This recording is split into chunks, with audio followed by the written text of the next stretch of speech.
Hey class, how you guys doing today? Welcome back for another video.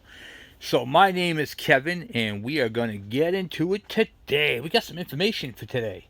We got a lot of stuff today. A lot of good stuff. As always. So just a quick recap before we get more fired up on this bike is we got spark. So we have the spark, that's all set. This side of the bike is pretty much all back together except it's missing a neutral safety light. I'm currently trying to find the neutral safety switch and this boot right here, because you can see right up in here, it's broken right there. But we can possibly repair that. And so we're going to be working on that later on, but not right now. And so where we left off on the bike is we were working on the electrical, just doing a recap here, and we fixed the two broken wires that are up in here. We got this all tucked in nice and tight. I got to put another new zip tie on that to keep that back there, and then that's all set. Then what we did was we replaced the fuses, the fuse holder, just the wiring and stuff of that. We cut the ground, but we're not going to use this ground because I found a new one. Where'd you go? Right here. We have a new ground for this bike, so we're going to put that on instead of fixing that one. So that's going to be easily taken care of. And then the only other wire we have is this white wire right here. We have to solder an end on so it hooks up to the battery. And then the wiring is basically done on that part. We got to put the two lights on it. That'll be all set. Change the motor oil for the transmission. We got to do that. Check the back brake adjustments, the chain alignment. And once we get all that done, top this off with some good quality two-stroke oil, flip the tire around, and get that done. So within the next day or so, we're going to be not wrapping it up, but getting pretty darn close. So on the last video, we got to take we said we had to take the carburetor off. So that's what we're going to be doing today. But then something happened. I got a lot of questions about fuel systems. So before we rip this carburetor off, I want to talk to you guys a little bit about fuel. But before I do, please take a moment. If you guys like repair videos, how-tos, and what's up and what's going on with bikes and how to fix them, hit that subscribe button and the bell icon so when I post a video, you get it. Alright guys, let me get you guys in the stand and we will get crack-a-lackin'. Okay, alright, so now we're going to get into a little bit of discussion. I have a lot of people saying to me, Kevin, I have cleaned my carburetor like 6 times and my bike still runs like absolute crap. I've got over 120 pounds of compression. I've got a bright, strong blue spark. Everything has been gone through. I've emptied out my tank. I've gone through everything. I've cleaned out my carburetor. I have ultrasonic cleaned it. It is crystal clean inside. You can eat off this thing. Okay. And then they put gas in their bikes. And then the bike runs awful. They tried adjusting it out of the carburetor. They just can't get this thing dialed in. There's a couple of things you need to do. Alright? Most of the bikes, when you guys get them running, are not registered. Okay, you can't just drive them down to the gas station and pump fuel in. You have to resort to a plastic fuel can, go there, bring it back, and everything else. A lot of times, it's gas that you use in your lawnmower. Or a two-stroke mix that you had for a chainsaw, you're just going to dump it in just to get the thing running. Okay? Not as a premix. Just, you're just using that little bit of gas just to hear it run. And the bike runs awful. Just can't figure out why it's running awful. So, that's what this is about. So, I want to talk to you guys about gas cans. These are your best friend and your worst enemy. Okay? Now, this gas tank right here actually has gas in it. This is my gas can that I use for my bikes. Okay? And you'll notice on the front here, it's got this cap. Okay? This cap right here is extremely important. So, what I do is I pull my thumb back and I can loosen this up. Just, I don't know if you guys could hear that breath of breathing. When you see the tank fill up, like blow out a little bit, that means that this tank is sealed. That's what you want. That lets you know that your seal right here is good. Alright? And then this is the cap. Then what I do is I take this cap out, I slide it up underneath here, I put it on here like so. And then I can now fill up my fuel tank on my bikes. Okay? When I am done, right after I get done, before I do anything else to the bike, that, like this, and tighten it. Here's why. I want to stop any contaminants from getting inside this tank. Whether it be grass clippings, whether it be condensation, water, or anything into this tank that can distort this fuel. Fuel in itself is good for about 30 days without any stabilizers. Okay? Once you stabilize it, it tells you right on the thing, it's good for 90 days to 180 days, and that's it. Okay? People who store gas for years have to keep treating them. They lose octane. That is not good for a two-stroke engine. They need the octane. They need fresh fuel. Not stuff that's been treated. They need fresh. Okay? So that is the absolute best. Alright? If you have regular gas in your gas can that you treated, and it's been, I would say, 90 days, throw it in your car and burn it out through your car and go to the gas station and get fresh fuel. Okay? Now I want to show you guys a bad tank. Okay? This fuel tank right here has been outside. Rain and everything else. Now you can see how it's got the spout on it. It's got the cap on the back. But when we open up the top here, there is a screen. You can actually see the dirt and debris. If you can see dirt and debris around your neck, this is not good. That's a contaminated tank. And you can see right around the throat here, if you look right there, you can see particles of dirt. This tank is no good. It needs to be completely flushed out, completely thoroughly cleaned, and it needs to have a new cap. But Kevin, it's got the spout on it. Here's what happens, okay? Here's what happens.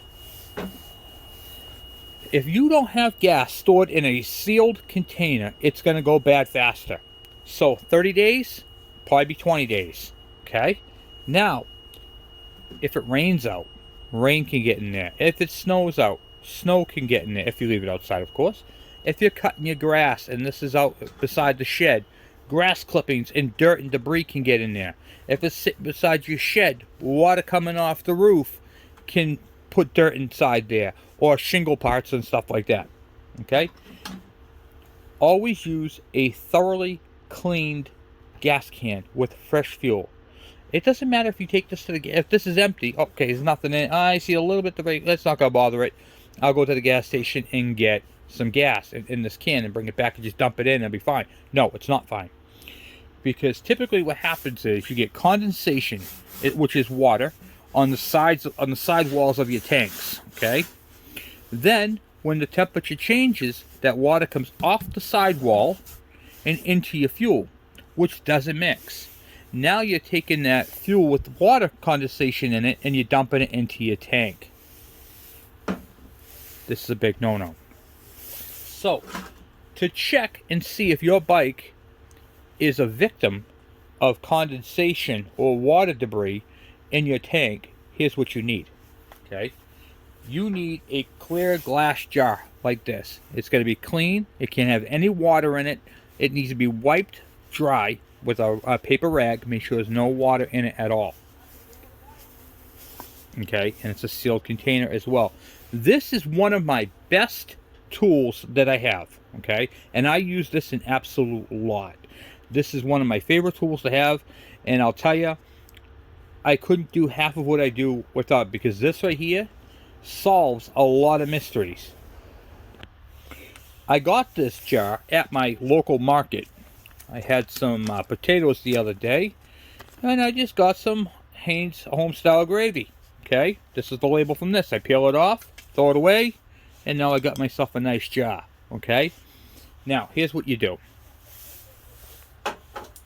On most carburetors, except for a KE100, which you'll have to take the carburetor off, but on most carburetors, other than the KE, the KD, the KM, on those you'll have to take it off, and you'll have to literally dump it into, okay? But on anything that has a screw at the very bottom of the bowl, here's what you do. You take a piece of clean clear hose, or black, don't really matter. You stick that on the bottom, okay? You stick the other end in the jar, like so, okay?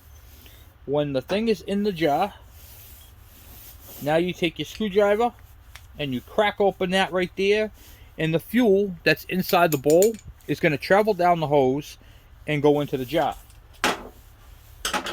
Then what you're going to do is you're going to take your cap, you're going to put this on your jar, and you're going to let it sit. Alright? And you're going to let it sit for about 15 to 20 minutes, half hour if you have the time. Go have, a soda or whatever the case, a snack. Then when you come back out, you'll notice if there's fuel and water separation. You'll see droplets of water. This tool right here, I use on two-stroke, dirt bikes, four-wheelers, even weed whackers and trimmers, okay, and leaf blowers. Anything two-stroke, this right here is a must. You can also use it on a four-stroke in case you're having carburetor problems with a four-stroke. You can do the same thing. Now, if your tank has been on your bike and you've just been adding fuel to it and the bike is still, you keep getting water in your carburetor, do the same thing. All you gotta do is take the fuel hose off your carburetor with the petcock off, put it in here, turn your petcock on until this thing fills up. When this thing fills up, shut your petcock off, cap it, and put it aside. And now if there's any contaminants in your fuel tank, you're going to see them. You're going to see if you're getting rust. You're going to see if you're getting water. You're going to see if it's like cloudy. If there's any type of floating, debris in there, you're going to see it. This is literally the best tool you can have on a bike, when doing bike repairs, because literally this can solve so many issues. This way you'll know if you have to flush the carburetor or not, or the fuel tank, or the whole entire fuel system in general. If you're getting a lot of water, you're going to want to replace the whole thing. So remember, most important tip, if the tank is missing the cap, throw it away, buy a new one, okay? Keep it in a safe space. Keep it in a place that's well ventilated and inside, like under a cover or something. Put a tote over it. Put something over it. Anything to keep the water away from this tank. Okay? Condensation is one of the most common problems to rotten out fuel tanks, because this is what happens. It builds up on the sidewall, and then when the temperature changes, it comes off the sidewall as it heats up, goes to the bottom, mixes or tries to mix with the fuel, but it doesn't. It goes to the bottom, and now when you turn your petcock on, you're getting water first, then fuel. Okay? So always check your fuel systems first. And do this periodically too. If you're suspecting your bike is kind of sluggish, don't wait until it ruins it. Take a fuel sample. See what you're getting. Alright? Alright, let's get on to Alvin's bike, and let's get crack-a-lackin'. Having water in a fuel system can literally make the bike seem like the carburetor is out of adjustment. And it can also depend upon how much water is in the carburetor bowl, right in here. If you tip the bike one way, it'll be getting fuel, not water, and the bike will run great. Tip it the other way, it might run worse because it'll be getting more water. And these are not ever good for the bike. So that's one way. Typically what I find is the bike runs crazy. It'll change depending upon how you move the bike, depending upon if it's getting fuel or water or not, or trying to suck both up. So keep that in mind when you're doing these, because guys, it's one of those things where it can really throw you through a loop. I've seen people be working on carburetors and they just can't, Kevin, I can't figure this out. What the heck is going on with my bike? And well, let's take a fuel sample, and that's pretty much what you'll find. All right, so let's stop pulling this apart. These fuel lines are both, this is a vent right here, and that goes down to the bottom. And we got to take this off. These are rock solid, okay, rock solid. And this carburetor doesn't have a clamp. It fits into a boot, so I'm going to be showing you guys a little bit more about that. But we got to get this off. So These always make me nervous taking them off because you know how fuel lines are. Oh yeah, that's in there. We're just going to cut the 2 lines and we'll deal with that part in a minute. Alright, so remember this plug right here on the side of the carburetor on the KE100 is actually further back, and that's your access to your plug. On this bike, you pull that out. See this screw right here? That's your throttle adjustment. Where on the KE100s, they're up top here. So that's one difference. Okay, so we're going to cut the fuel lines. Wow, that is in there tight. And then it comes down through. We're going to replace all this because it's just so rock solid. I got to cut the clamp on the other side. Okay. I just had to cut that off. It wasn't hooked up to anything because the tank's already been taken off. And you can just see how solid. I can't even... It's just solid, ain't moving.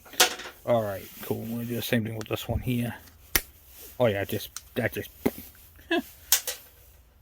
Junk! Okay. Alright, so now we're going to take off this screw right here, this 10mm, and this one up top here. Another cool tool that I have that I use is these magnetic trays. You can literally stick them on anything. This is good for these lifts. I put it down bottom so I can put bolts and stuff in them. I just get this one down here and one up top. With the exhaust in the way, it's very hard to get a socket in there. And then the other one is right here. This is going to take me a couple of minutes because of their location, so I'm going to be right back. Ratchet wrenches work excellent, by the way. Can zap a lot of things out. Just by going back and forth when you can't put a ratchet into them. Okay. And of course you'll have to fight a little bit to get your ratchet wrench out, but... And don't worry, putting it back in is just as fun. Okay. That's pretty much out. And then we'll go grab a 1/4" drive for that one. Okay, one of my favorite tools I also have is this one right here. This is made by Mac Tools. This is a 10mm swivel. It's a socket built right onto a swivel. And you can literally buy a whole set, or you could buy the ones you need. I don't really need an entire set of these. I have them in American, but I don't really have them in metric because I just don't use them enough. But this right here makes it a lot easier, especially if you have something like that that's in close quarter. So what would happen is as I take that socket out, or the bolt out, it's going to hit there, and I ain't going to be able to get my socket out, my tool out. But with this right here, I can just flex it to one side, and it gives me all that much more room. So it's a pretty cool thing to have. And you can also use it on your little driver if you want. You can even put an extension on it. I was going to do that off camera, but I'm like, yeah, I'll show off some cool tools that I use in my arsenal. Okay? And now...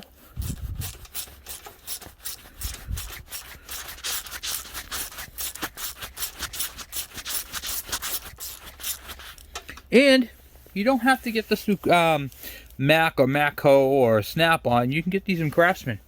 Craftsman has them too. Okay, so once that's off, slide it up out of your way, and then you can get to your top.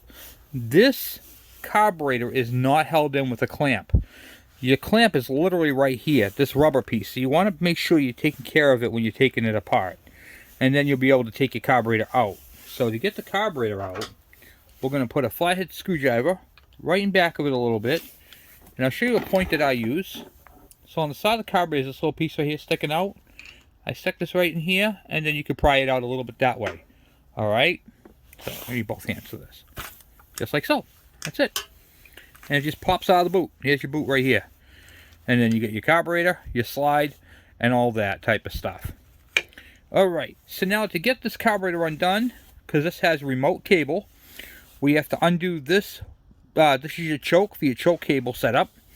And then on the other side, you have your big nut right here for your throttle. So let me get a wrench on that, and then I'll show you guys how to do this. Okay. Now we're going to take a 12mm, break that free. This is the choke cable right here that I'm taking off. Now on the KEs, you have the little plunger that you pop up. And on some bikes, they have the thumb that pushes down. So there's many different ways of it, you know what I mean? But they're all pretty much the same plunges. They're pretty universal for the most part. There are a few differences, but not many. Most of the time they're all the same. Okay, so we got the plunger. And then I'll take the big pliers. Take that off the top. I'm just using a pair of channel lock pliers on the top. If I can. Holy crap, that's on there tight. Oh, I got it. Okay. Whew. That was on there. Okay. Big knot right there. Now I'm trying not to tip the carburetor up because I want to show you guys something. So it's all said and done. And that nut comes off. Okay. Just like so. Rest it down easy. Don't just let it fall. Okay. And now you have the carburetor in hand. On this one, there's a big nut right here. So we want to take that nut off. But we're going to do this over the glass jar. So I wanted to show you this real quick. This is the Suzuki 250 motocross carburetor. This is for a motocross bike, and it has a lot in common with that one right there. But I wanted to show you guys something cool because remember I showed you that big nut. A lot of you are like, why is there such a big nut on there? I'm going to show you guys what this is for, because this nut on this right here holds this actually on, but there is one little Phillips screw that holds it on right there, and then that's a pin, an alignment pin. So what happens is, oftentimes, motocross bikes, they race in all different elevations. So in order to fine tune these bikes, they got to change the jets. Okay, so what they do when they go into the pit, and the guy will say, hey, this thing's either running too lean or it's running too rich, or he'll give the pit chief there a little description of what the bike is doing, and the pit chief will say, okay, this thing needs to be either rich or it needs to be leaner. So what they will do is the clamp that goes on here, they'll loosen that up, cock the carburetor aside, pull this plug off, then have easy access to the jet without even pulling off the float bowl. They can change out the jet, turn the carburetor the right way, tighten up the clamp. Try that. See if that one works. It's pretty cool. So that's how they change the jets on motocross. So if they're racing up in the higher elevations, they have to change the jet. If they're racing down in lower elevations, they have to change the jet. This right here allows them to really tune the bike in like that. And yeah, I just snapped with a glove on. These are good gloves. G-Tech. Love these things. Okay. So now we'll get back on Alvin's bike here real quick. Alright, so first thing we do, I'm going to crack my jar open. I don't know if there's any fuel in this, okay? I have no idea if there's any fuel in this at all. But I got to do it in a way that it's going to not allow the fuel to leak out. Oh my god, that's in there tight. Okay, doesn't look like it's going to be... Okay. Wow, alright, so you're just cracking it loose. That was on there tight. And now, any fuel that's in this carburetor bowl, if there is any, I don't think there is. Okay, here we go.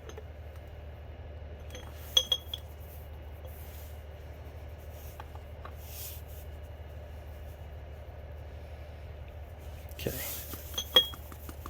Alright, not hardly anything at all. But you can see right here the jet. And that's how you can change your main jet right there. Whoop. Put a new jet in it, and back off you go. Alright. Of course, on a KE125, that's a little harder because you got to pull the carburetor to do that. But now you can see right here.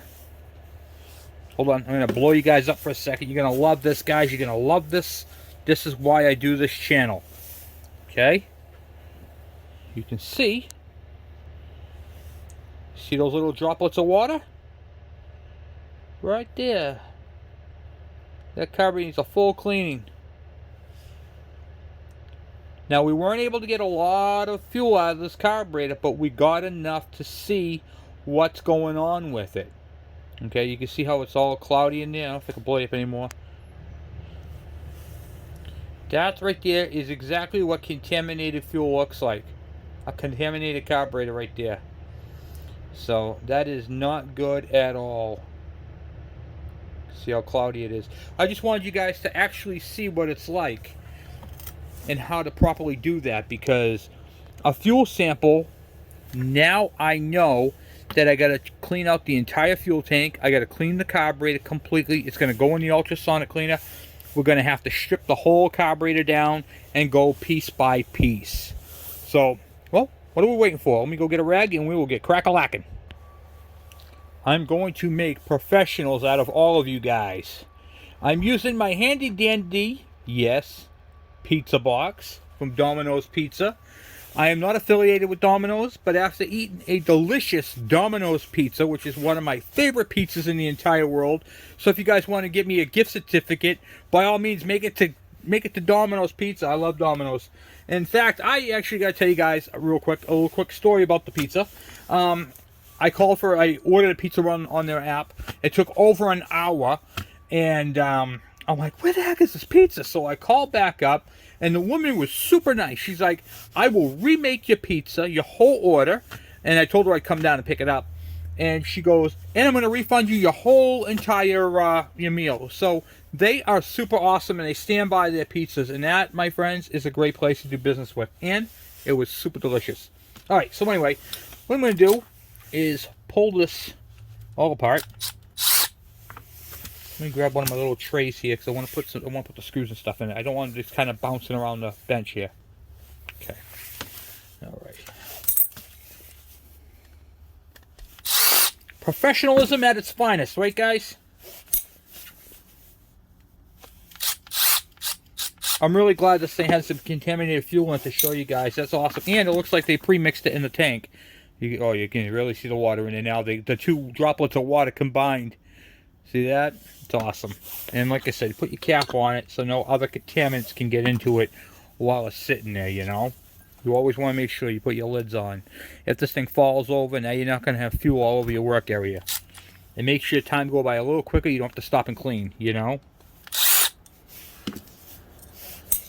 Once again, I'm using my Milwaukee M12 fuel. This thing is super awesome. I love this thing. Okay, let's just knock off the bowl. Okay. Oops. See, look at that, guys. The bowl doesn't look like it's all that bad. So someone will be looking at this going, oh my God, the carburetor is clean. Look at that. The carburetor is clean. That fuel level is, yeah.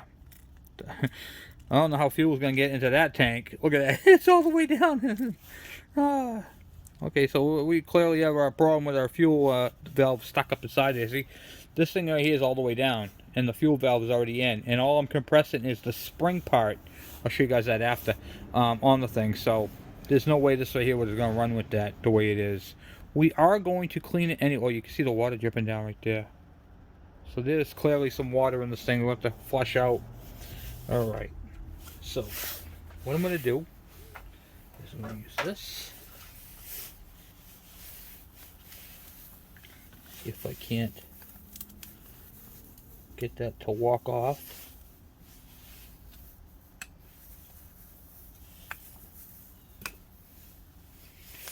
The whole brass piece came out right there. Do not be worried about that, okay? These are here, come out all the time. I'll show you guys how to fix that. I like to fix problems before they get any worse. So what I do is, instead of grabbing it in the middle like that, you're going to move it off to the edge and pinch the edges of it. So it's not in the center, because you don't want to crush your tube, but you want to grab it right at the bottom, or like that, so it's a little bit less. So if we can do that, we can get a place to get a grip. Okay, like that, yep. It's starting to rain out, guys. Just kind of working it, you know. You're trying to break the plastic without damaging your tube. Okay, perfect place to grab. See how I grabbed it like that? Okay, focus like that. Now what's going to happen is, when I squeeze that back and forth, it's going to loosen it.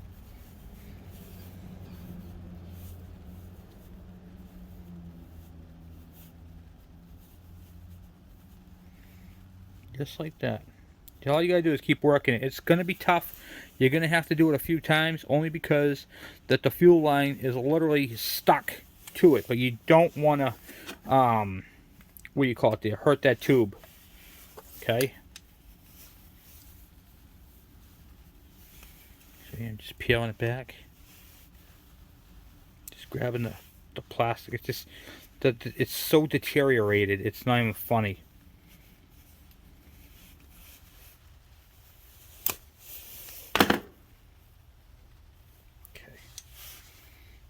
See if we can look. Once you squeeze it, it stays squeezed.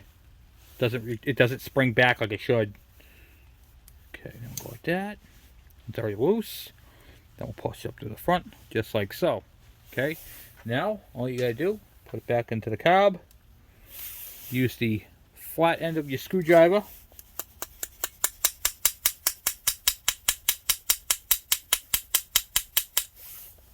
There you go. All back in and coming out. Alright. Then I'm going to take off my, this is the front, so this regulates air, not fuel. And then here is your air jet right here. This commonly clogs up with dirt and debris if there's no air filter. If that is clogged, the air can't go, travel down through here to where this, what do you call it there, your metering block is. And it won't let air into the fuel bowls to fill up with fuel. It'll actually act as if your petcock is clogged. And one way you can know is if you take your fuel line off and all of a sudden it just starts dumping fuel out. You're not your petcock off, but take your fuel line off and turn your petcock on. It all looks very clean inside here. I'm very impressed with how clean this carburetor is. I don't think that gasket's going to come off, but we'll try that later. Okay.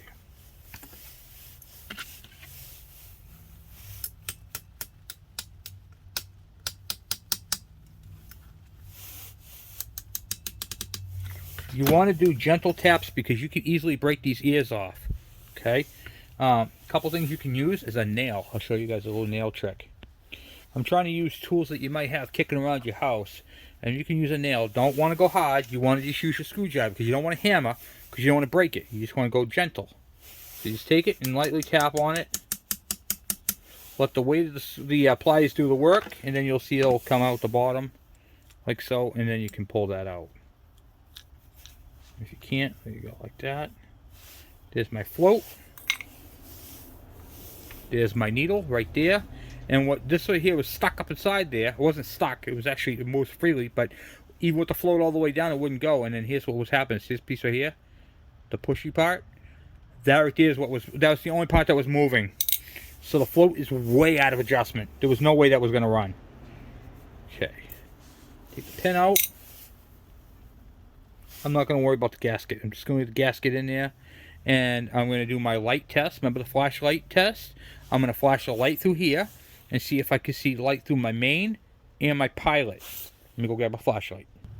Okay, got the light in there. You can see light through my pilot jet and my main jet. So this carburetor right here, for the most part, is fairly clean.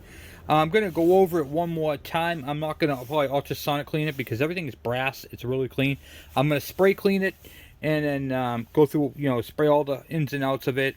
This right here was going to definitely leak. You can see where there was the clamp piece there. So yeah, there was clearly some problems with this carb. So I'm not going to go crazy with it, but you can definitely tell it was whoever cleaned it. That's what happened with it. Okay. Wow. Same thing with this one.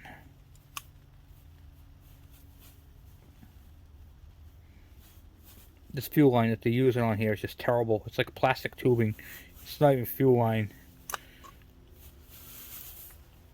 Or if it was fuel line, it was at one time, and is no longer.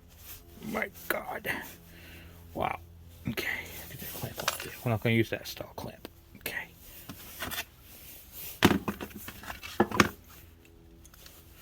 Figured I'd show you guys me struggling a little bit. See. You guys know that even the professionals struggle. Okay, it's not uncommon. Okay. Alright. And that, my friends, is a fairly clean carburetor without doing any work to it. Cool. Alright, yeah, you can see it's just all oily. So it's got to be cleaned out, and then I'll spray it all down. I'm going to do that off, that way nothing gets in the carburetor. And then another very important thing, I left it off to the side, I wanted to show you guys. This is the lowest part on these carburetors. It sits at the bottom of the bowl. Well, actually, it's not the lowest part, but it is kind of the lowest part because it actually sits lower than the cup. But you still have to check around this part right here, which is where the dirt would build up. But you also want to check and see up inside here. You can see a lot of debris in there. These cups right here typically get pretty dirty. But on these carburetors, when it has a wall, it'll build up on this side of the wall. So you want to make sure you clean them all good. And then this jet right here, this is for your choke. So when you put the carburetor on choke, it sucks up through that tube right there, and that goes onto your choke circuit. Alright, I'm going to get the stuff cleaned up, guys, and then we'll get back on it. Okay, alright, so now we're going to go ahead and reassemble the float assembly. So what we're going to do for that, we're going to grab our float, and you can see how this is just bent right up. So we're going to actually flatten that down a little bit because this right here is way out of adjustment. We'll adjust it at a later time. First thing we do is take our needle, which is cleaned, set that in there. Grab our pin, set the choke, not the choke, the float in there. The pin going through it, like so. Now you can see how it sits level and functions. All right. Now what we're going to have to do is we're going to have to set our float height. All right, and this right here is most likely off because I just bent it by hand. So what we're going to do is we're going to move this off to the side, over here for now. We're going to grab our trusty climber manual, open it up to, let's see, we got KD125, we have KE125, float level 19 millimeters, fuel level 4 millimeters, they're all 4, and then we're going to set the pilot screw to 1.5 turns, okay? So this is on the KE125 model. There's actually a few of them. So this is 76 to 78. What year are we working on? Oh, look at that. I had the wrong one. We're working on 1980. So here we go. Pilot jet, pilot screw, still same 19 millimeter, same carburetor, and pilot screw 1.25 turns open. So that's all the way in, and then you back it out 1.25 turn. All right, and that's the start. That's not the whole setting. That's the primary. That's where it's set, and then you adjust it from there. All right, so we can do that right there real quick. Boom, boom, boom. So that's the screw in the center there. All right, there's a little spring that goes on it, and then this sits right inside the hole right here. So we're going to screw this all the way in until it just seats, so until it just touches, okay? And we're going to back it off 1.25 turns, so half, 1.25. Okay, that's our base setting on that. Now, 19 millimeters of what? Okay. So this is with the gasket removed. We're not going to interrupt this gasket. It's still a good gasket, but if we take it off, we have a potential to break it. So we're going to measure from here to the top. It should be 19 millimeters. Okay. You can see right here it's opening the fuel valve. So we want to make sure it opens and closes, which it does. And it's going to be from there to there, 19. Alright, so we set it to 19 millimeters, and we're going to use the depth part of this. And we got to consider the thickness of the gasket, but we're not going to do that right now. We're just going to pretend the gasket's not there so I can show you how to do this.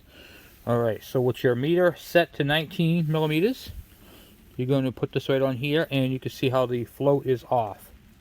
Okay, so now to adjust the float, I'm going to use a little flathead screwdriver like so. I'm going to stick it in between here, and I'm going to twist it to open it up.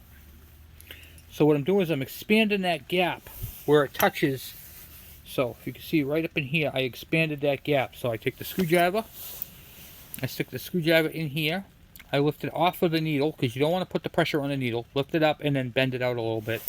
And now we'll take another measurement. Now I'm up too high. See that? So I did that on purpose because I didn't want you to, I want to show you something. It's off. You don't want to force it down. What you do to adjust that, if you're up too high, you're going to stick your screwdriver. Let me see if I can blow you guys up here. I want you guys to see this. This is very important. Okay. You're going to put your needle under your screwdriver under the tab, and then slightly put pressure on it to bend it down. Okay? And then recheck. Okay, so it's way off. It's still off a little bit. Hold on. We got this. See where it's at now. Yeah, right there, guys. Right there. Boom. Right at the top of the pontoons. Check it all like that. It's good. Alright. So, once again, the adjustment, the highest point, it's dead on. Okay. Perfect. And now we have that all adjusted. And then that fuel right there, the fuel valve will be able to open and close. Take the carburetor bowl, set that on there, grab the screwdriver, not the gun.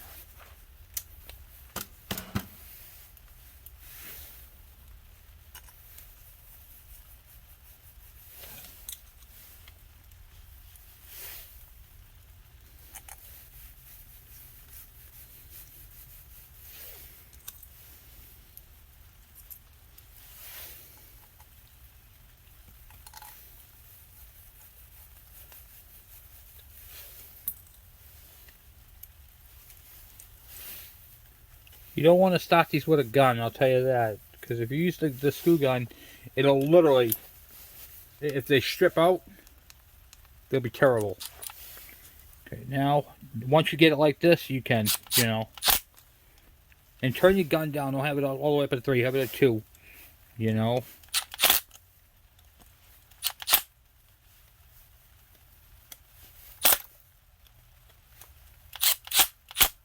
Okay. Just that. Shut that off. Just down like this. Put that away. In a moment. We'll set this cap in there. Already cleaned it out when I sprayed everything down. Alright. Boom, boom, boom. And there you have it. A nice carburetor ready to go. Cleaned out. We found the problem with it. And this right here would have ran. This would have definitely ran. It would have just given you all kinds of idling problems, and it would rev up, and it would give all kinds of issues. I mean, there's a lot of water in that. You can see it all settled in there. So that was the problem with that. So what does that tell us? That tells us before we hook up the fuel tank, we have to go ahead and flush that out and clean that all out as well.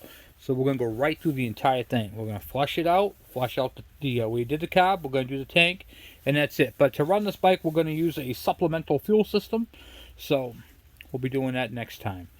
So that's where we're at with that. Alright, so we got this. We got to do fuel tank. We got to do flush the fuel tank like you just said, and then we got to fix that intake boot right there. Either replace it or it's got some good cracking in it. Yeah. Oh, sorry, you ain't looking at it. It's got some good cracking in it. So we'll see what we can do with this. If we can fix it, we'll fix it. Maybe some hot glue or something. We got to see if we can find one of these bellows, which these are kind of hard to find. So we might have to fix that. Unfortunately, this is a really bad thing on Kawasaki, having the fuel line go through that. Because it just makes it a little bit more difficult to get. Because the fuel system literally goes through your air intake. And just like that on the KE100, it comes down through here and then into it. You know, on the KE100, it comes through a grommet here, but same principle comes through the air box and comes down through. But you can also see how clean this is for the most part. I mean, it's got some dirt, but nothing really crazy. We're going to put something in this intake. I don't know if you can really see it. There's a little bevel right here, and that's what holds it in. But that's the intake right there for the KE125. And you can see the rotary valve in there. I mean, for the most part, this thing is super clean, guys. Super clean. So we're going to continue with that. So I'm going to get something to plug that up, and I'll be right back. Alright, I just used a little cap right here to plug that up, make sure no debris can get into it. And that's pretty much it. Now that's sealed up, I can leave the carburetor off it to clean it and do all that type of stuff. And there is one other thing you want to make sure you do. Also, what you want to make sure you do is, see the needle right here? You want to take a piece of masking tape, put it over it, and make a flag. This right here prevents any damage happening to that needle. It's very critical. It's a very critical piece, especially where it's going to be sitting off there. Now I can move this out of my way. I don't have to worry about it whacking anything and destroying it. And I can clean this whole area before I install it. And I want to inspect my carburetor boot right here and make sure there's no cracks or splits in it. If there's any cracking, I'm going to go ahead and replace it. This one is like pristine condition. And then you can see up in here is your oiler. So that's where your oil gets injected to your rotary valve. Even though the oil is on the other side, it still has to get all the way over to here. So that right there would be a good place to bleed it from, right there. So we're going to go through that whole system as well. So anyway, guys, thank you for watching. I just want to say I appreciate all your awesome support. Thank you. I hope you guys learned a lot in this video. This is a pretty comprehensive video. So feel free to pause it, go back, rewatch it. There's a lot of information on this video. I really jam-packed it with carburation and fuel system, and hopefully that all helps you guys out with your builds. So anyway, guys, once again, thank you for watching, thank you for subscribing, and I will talk to you guys later. I'm out.